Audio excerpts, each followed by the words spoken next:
Hello friends, ఎలా ఉన్నారు? ఎవరైనా అండర్ 20K బడ్జెట్లో ఒక మంచి ఫోన్ కొందామనేసి వెయిట్ చేస్తున్నారా? అయితే ఈరోజు ఐకూ వాళ్ళు అయితే లాంచ్ చేసేసారు ఐకూ Z10R అనమాట. ఇది మీకు ఖచ్చితంగా అండర్ 20K బడ్జెట్లో ఒక మంచి ఫోన్ అయ్యే ఛాన్స్ అయితే ఉంది. ఒకసారి ఈ వీడియో ఫుల్గా చూడండి, మీకే అర్థమవుతుంది. ఇంకా ఈ ఫోన్ యొక్క ప్రైసింగ్ విషయానికి వస్తే base model 8GB RAM 128GB model 19,499 అయితే ప్రైస్ పెట్టారు. కానీ ఫస్ట్ సేల్లో మనకి కార్డ్ డిస్కౌంట్ లేదంటే ఎక్స్చేంజ్ బోనస్తో 2000 డిస్కౌంట్ అయితే వస్తుంది. 17,499 అయితే బేస్ మోడల్ అయితే వస్తుంది. రిమైనింగ్ మోడల్స్ కూడా ఉన్నాయి. 8GB RAM 256GB మోడల్ ఒకటి, అలానే 12GB RAM 256GB మోడల్ కూడా ఉంది.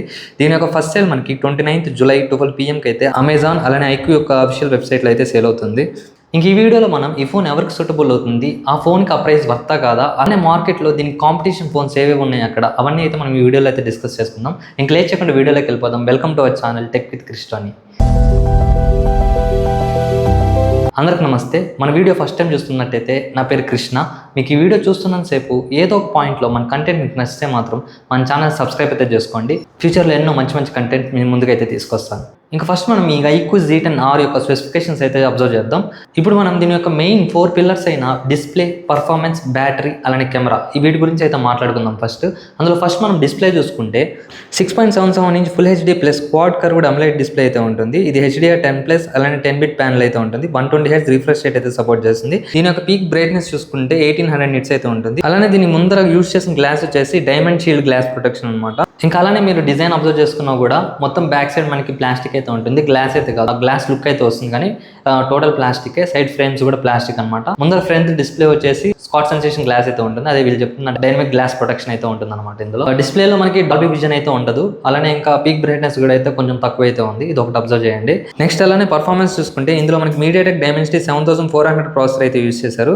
దీని యొక్క క్లాక్ స్పీడ్ మనం అబ్జర్వ్ చేసుకుంటే ప్రైమరీ క్లాక్ స్పీడ్ 2.6 GHz అయితే ఉంటుంది. అలానే మనకి సెకండరీ క్లాక్ స్పీడ్ 2 GHz అయితే సపోర్ట్ చేస్తుంది. ఇంకా అలానే ర్యామ్ అండ్ రోమ్ కాన్ఫిగరేషన్ విషయానికి వస్తే కూడా ఇది మనకి LPDDR4X RAM అలానే UFS 2.2 అయితే సపోర్ట్ చేస్తుంది. ఇంకా దీన్ని బట్టి అర్థం చేసుకోవచ్చు మనం హ్యూజ్ పర్ఫార్మెన్స్ అయితే ఆడలేమన్నమాట. మీడియం గేమింగ్ అయితే పనికి వస్తుంది. ఇంకా నెక్స్ట్ మనం బ్యాటరీ చూసుకుంటే ఇందులో మనకి 5700 mAh బ్యాటరీ అలానే 44 watts ఫ్లాష్ ఛార్జర్ అయితే సపోర్ట్ చేస్తుంది. ఎందుకు ఇందులో బ్యాటరీ తక్కువ ఇచ్చారంటే దీని యొక్క డిజైన్ అనమాట. దీని యొక్క థిక్నెస్ అలానే వెయిట్ కూడా చాలా తక్కువ అయితే ఉంటుంది. వీళ్ళు మెన్షన్ చేస్తుంది కూడా దీని యొక్క థిక్నెస్ వచ్చేసి 7.39 mm థిక్నెస్ అయితే ఉంటుంది. అలానే వెయిట్ కూడా చూసుకుంటే మనకి 200 grams బిలో అయితే ఉంటుంది. ఇంతకు ముందు తీసుకొచ్చిన phones iQOO Z10 around 20K బడ్జెట్లో అయితే వస్తాయి. ఆ ఫోన్స్ మీద అబ్జర్వ్ చేసుకుంటే ఫోన్ అయితే కొంచెం వెయిట్ ఎక్కువ అయితే ఉంటుంది. ఈ ఫోన్ లో వీళ్ళు మెయిన్ గా స్లిమ్ ఫోన్ అయితే తీసుకొస్తున్నారని చెప్తున్నారు. సో దానివల్ల అయితే మీకు కొంచెం బ్యాటరీ అయితే తగ్గుతుంది. ఫోన్ హ్యాండ్ లో పెట్టుకున్నప్పుడు ఫీల్ అయితే బాగుంటుంది అనమాట. వాటితో కంపేర్ చేసుకుంటే ఎవరైతే మాకు వెయిట్ లెస్ ఫోన్ కావాలని చూస్తున్నారో వాళ్ళకైతే ఈ ఫోన్ బాగా సూటబుల్ అయితే అవుతుంది. ఇంక నెక్స్ట్ మనం కెమెరా అబ్జర్వ్ చేసుకుంటే బ్యాక్ సైడ్ మనకి డ్యూయల్ సెటప్ అయితే ఉంటుంది. Main sensor 50 MP Sony IMX882 sensor అయితే యూజ్ చేశారు. విత్ ఆప్టికల్ ఇమేజ్ స్టెబిలైజేషన్ అయితే వస్తుంది. అలానే 2 MP బొకే లెన్స్ అయితే ఉంటుంది. ఫ్రంట్ చూసుకుంటే 32 MP సెల్ఫీ కెమెరా అయితే ఉంటుంది. అలానే ఇందులో వైడ్ యాంగిల్ కూడా సపోర్ట్ చేస్తుంది. ఇంకా ఎలాంటి టెలిఫోటో లెన్స్ అయితే ఇవ్వలేదు అనమాట. ఇంకా ఫ్రంట్ బ్యాక్ రెండు కూడా మనకి 4K అయితే సపోర్ట్ చేస్తుంది. అప్ టు 30 FPS అయితే ఉంటుంది. ఆ ప్రైస్ బడ్జెట్ లో చూసుకుంటే మనకి సెల్ఫీ కెమెరా ఎవరైతే ఎక్కువ ఇంపార్టెన్స్ ఉంటుందో, ఎక్కువ వ్లాగ్స్ చేస్తుంటారో వాళ్ళకైతే ఇది యూస్ఫుల్ ఫీచర్ అనమాట. 4K రికార్డింగ్ అయితే సపోర్ట్ చేస్తుంది. కాకపోతే ఒకటి గుర్తుపెట్టుకోండి, మీరు ఏదైనా ట్రైపాడ్ కానీ ఏదైనా పెట్టుకొని యూస్ చేసుకున్నప్పుడే మీకు ఇదైతే యూజ్ అవుతుంది. మీరు మామూలుగా హ్యాండ్ తో పట్టుకొని 4K వీడియో రికార్డింగ్ చేస్తే ఎక్కువ షేక్ అయితే ఉంటుంది అనమాట. ఇది ఒకటి నోటీస్ అయితే చేయండి. ఇంకా అడిషనల్ ఫీచర్స్ ఏవి ఉన్నాయో చూసుకుందాం ఒకసారి. ఇందులో మనకి IP68 అలానే IP69 dust and water resistant అయితే సపోర్ట్ చేస్తుంది. అలానే military grade shock resistant certification అయితే కూడా ఉంది. ఇది మనకి in display finger print censor అయితే సపోర్ట్ చేస్తుంది. అలానే ఇంకొకటి డ్యూయల్ స్టీరియో స్పీకర్స్ అయితే ఇందులో ఉంటుంది అనమాట. ఇది మనకి కూలింగ్ సిస్టమ్ కూడా గ్రాఫైట్ కూలింగ్ సిస్టమ్ అయితే యూస్ చేస్తున్నారు అనమాట. ఎంత వేపర్ చాంబర్ యూస్ చేస్తారు చెప్పలేదు కానీ మామూలుగా అయితే హీట్ అవ్వకుండా మీరు గేమ్స్ ఆడేటప్పుడు గ్రాఫైట్ కూలింగ్ సిస్టమ్ అయితే ఇచ్చామని అయితే చెప్తున్నారు. అలానే అప్గ్రేడ్స్ విషయానికి వస్తే ఇందులో మనకి 2 years ఆండ్రాయిడ్ అప్గ్రేడ్స్ అలానే 3 years సెక్యూరిటీ అప్డేట్స్ ఇస్తామని అయితే ప్రామిస్ చేశారు. నేను ఎక్స్పెక్ట్ చేసింది 3 years ఇస్తారేమో అనుకున్నాను. నాకు తెలిసి ఫ్యూచర్ లో ఏమైనా ఇంక్రీస్ చేస్తారని అయితే అనుకున్నాను. ఇంకా అలానే ఈ ఫోన్ లో మనకి ఇచ్చిన ఏ ఫీచర్స్ చూసుకుంటే ఇందులో మనకి మామూలుగా సర్కిల్ టు సెర్చ్ అయితే ఉంటుంది. అలానే AI Erase 2.0 అయితే ఇచ్చినారు. అలానే AI ఫోటో ఎన్హాన్స్ అనమాట. జస్ట్ మీకు గ్యాలరీ ఫీచర్ అనమాట. మీకు ఫోటో ఏదైనా తీసుకుంటే అది కొంచెం ఎన్హాన్స్ చేసి అయితే చూపిస్తుంది. అలానే AI నోట్ అసిస్ట్ అయితే ఉంటుంది. అలానే ఇంకొకటి AI స్క్రీన్ ట్రాన్స్లేషన్ ఉంటుంది. అలానే ఇంకొకటి ట్రాన్స్క్రిప్ట్ అసిస్ట్ అయితే ఉంటుంది అనమాట. వీటిని యూజ్ చేసి మీరు AI ఫీచర్స్ అయితే యూజ్ చేసుకోవచ్చు. సో ఇవి అనమాట కొన్ని అడిషనల్ ఫీచర్స్ అయితే. ఇప్పుడు మనం ఈ ఫోన్ ఎవరికి సూటబుల్ అవుతుందో చూద్దాం. ఎవరికైతే ఓవర్ వెయిట్ ఫోన్ వద్దు, మాకు కొంచెం స్లిమ్గా ఉండాలి ఫోన్ అనుకుంటారో వాళ్ళకైతే ఈ ఫోన్ సూటబుల్ అవుతుంది. అలానే దీని యొక్క ఫీచర్స్ కూడా అయితే తక్కువేమో, అన్ని ఫీచర్స్ కూడా డీసెంట్గా అయితే డిస్ప్లే కానీ performance Dimensity 7400 processor, perfect processor price రేంజ్కి.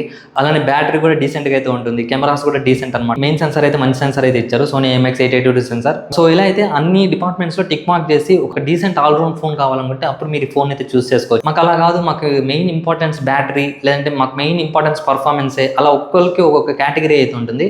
వాళ్ళైతే ఈ ఫోన్ అయితే స్కిప్ చేసేయచ్చు. ఆ ప్లేస్లో మీరు వేరే ఫోన్స్ అక్కడైతే ఆల్టర్నేటివ్గా చాలా ఫోన్స్ అయితే ఉన్నాయి అండర్ 20K బడ్జెట్లో. నేను రీసెంట్గా అయితే అరౌండ్ 20K బడ్జెట్లో ఏ ఫోన్ తీసుకోవాలని అయితే ఒక వీడియో అయితే చేశాను. మీరు ఒక్కసారి వీడియో చూడండి, మీకు చాలా క్లారిటీగా అయితే అర్థమవుతుంది. మీ కేటగిరీ ఏదో దాన్ని బట్టి అయితే ఆ ఫోన్ అయితే చూస్ చేసుకోవచ్చు మీరు. ఇంకా ఆ ప్రైస్ బడ్జెట్లో వేరే కాంపిటేటివ్ ఫోన్స్ చూసుకుంటే మీకు అక్కడ చాలా ఫోన్స్ అయితే అవైలబుల్లో ఉన్నాయి ప్రెసెంట్ మార్కెట్లో. ఒప్పో K13 కానీ రీసెంట్గా లాంచ్ అయిన మోటరోలా G96 కానీ అందులో మీకు ఆండ్రాయిడ్ అప్డేట్స్ అయితే చాలా తక్కువ అయితే ఉంటాయి. ఒకసారి ఈ వీడియో కూడా చెక్ చేయండి, దీని గురించి అయితే క్లియర్గా అయితే ఎక్స్ప్లెయిన్ చేశాను. అలానే ఇంకొక ఫోన్ చూసుకుంటే మీకు సాఫ్ట్వేర్ ఎక్స్పీరియన్స్ బాగుండాలి అనుకుంటే మీరు CMF Phone 2 Pro తీసుకోవచ్చు. మీకు అడిషనల్గా అందులో టెలిఫోటో కెమెరా అయితే కూడా ఉంటుంది. సో ఇలా అక్కడ ఆ ప్రైస్ కాంపిటీషన్లో చాలా ఫోన్స్ అయితే అవైలబుల్ ఉన్నాయి. సామ్సంగ్ ఫోనే కావాలనుకుంటే సామ్సంగ్ F36 లేదంటే M30 ఆ ఫోన్ కూడా అయితే ఉంది. అది కూడా దాని గురించి అయితే రివ్యూ కూడా చేశాను, ఒకసారి అయితే ఆ వీడియో చూడండి. సో ఈ ఫోన్స్ అన్ని అయితే అక్కడ అండర్ 20K బడ్జెట్లో ఉన్నాయి. ఒక టఫ్ కాంపిటీషన్ అయితే అక్కడ ఉంది ప్రెసెంట్ మార్కెట్లో అయితే. కానీ మీకు అన్నింటిలో కంపేర్ చేసుకుంటే ఇది కొంచెం డీసెంట్ ఫోన్ అని అయితే చెప్పుకోవచ్చు. ప్లస్ అలానే మీకు దీని యొక్క మెయిన్ అడ్వాంటేజ్ వచ్చేసి స్లిమ్ ఫోన్ అనమాట. సో ఇది ఫ్రెండ్స్ నా రివ్యూ అయితే iQOO Z10R పైన అయితే. మీకు ఎలా అనిపించింది కింద కమెంట్ సెక్షన్లో అయితే తెలియజేయండి. అలానే మీ ఫ్రెండ్స్ అండ్ ఫ్యామిలీ మెంబర్స్లో ఎవరైనా అండర్ 20Kలో మంచి ఫోన్ కొనాలనుకుంటే వాళ్ళకైతే ఈ వీడియో షేర్ చేయండి, ఖచ్చితంగా హెల్ప్ఫుల్ అయితే అవుతుంది. ఇంకా అలానే మన కంటెంట్ నచ్చితే మాత్రం మన ఛానల్ సబ్స్క్రైబ్ అయితే చేసుకోండి. Thank you guys.